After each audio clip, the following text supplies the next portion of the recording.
Hello guys, நம்ம இன்னைக்கு என்ன பார்க்க போகிறோன்னா, நாங்கள் ஃப்ளிப்கார்ட்டில் ஒரு ஏசி ஆர்டர் பண்ணியிருந்தோம். அது பார்த்திங்கன்னா ஐஎஃப்பி 110 5 ஸ்டார் ஏசி.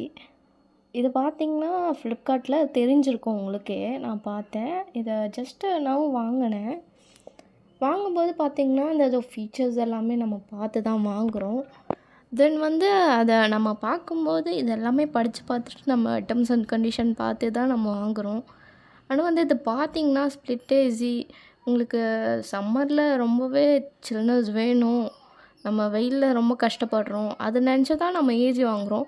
ஆனால் ஃப்ளிப்கார்ட் பார்த்திங்கன்னா நம்மளுக்கு ரொம்ப டிஸப்பாயின்ட்மெண்ட் கொடுத்துக்குறாங்க. என்னென்னு பார்த்திங்கன்னா, நான் ஆர்டர் பண்ணேன், அந்த ஆர்டரும் வந்துடுச்சு.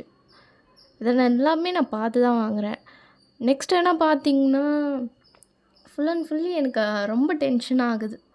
அந்த ஃப்ளிப்கார்ட்டில் அமேசானில் நம்ம வாங்கும்போது நம்ம ஒரு பொருளை ஓப்பன் பண்ணி நம்ம வாங்குகிறோம். அவன் என்னென்னா ஹிடன் பண்ணி நம்மளுக்கு டெலிவரி பண்ணிவிட்டு அதுக்கான சார்ஜஸும் வாங்கி அவன் வாங்கிட்டு போகிறான். ரொம்ப டென்ஷன் ஆகுதுங்க. ஏன் தான் வாங்குகிறோன்ற மாதிரி இருக்குது. அதை பார்க்கும்போது நம்ம நல்லா தான் இருக்குது, சரி நல்லா தான் டெலிவரி பண்ணியிருக்கான் அப்படின்னு சொல்லிட்டு நம்ம பார்த்துட்டு வரோம். அது இவ்வளோ காஸ்ட் இருந்தும் நம்ம இவ்வளோ கம்மியாக வாங்கும்போது சரி பரவாயில்ல, ஒரு 5000 சேவ் பண்ணால் கூட நம்மளுக்கு ஓகே தான் அப்படின்னு சொல்லிட்டு நம்ம ப்ரைஸ்லாம் செக் பண்ணி நம்ம பார்க்கும்போது அந்த ப்ரைஸ்லேயும் கொஞ்சம் அதிகமாக வந்துடுது. அதையும் நம்ம மேனேஜ் பண்ணி வாங்கிடுறோம். அப்படின்னா இன்ஸ்டாலேஷன் வரும்போது என்னங்க டேமேஜ் ஆகிருக்கு, பண்ண முடியாது, ரிட்டர்ன் பண்ணுங்கள். அவன் என்னன்னா கஸ்டமர் கேரில் ஃபோன் பண்ணி என்னென்னமோ கேட்குறான்.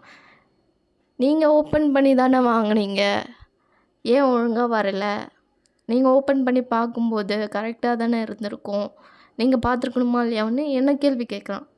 ஸோ நீங்கள் நேரில் மேக்ஸிமம் ட்ரை பண்ணுங்கள். நெட்டில் ட்ரை பண்ணாதீங்க. மோர் டிஸப்பாயின்ட்மெண்ட்டாக இருக்குது, டென்ஷன் ஆகுது, இதுக்குன்னே தனியாக நேரம் செலவழிக்கிற மாதிரி இருக்குது.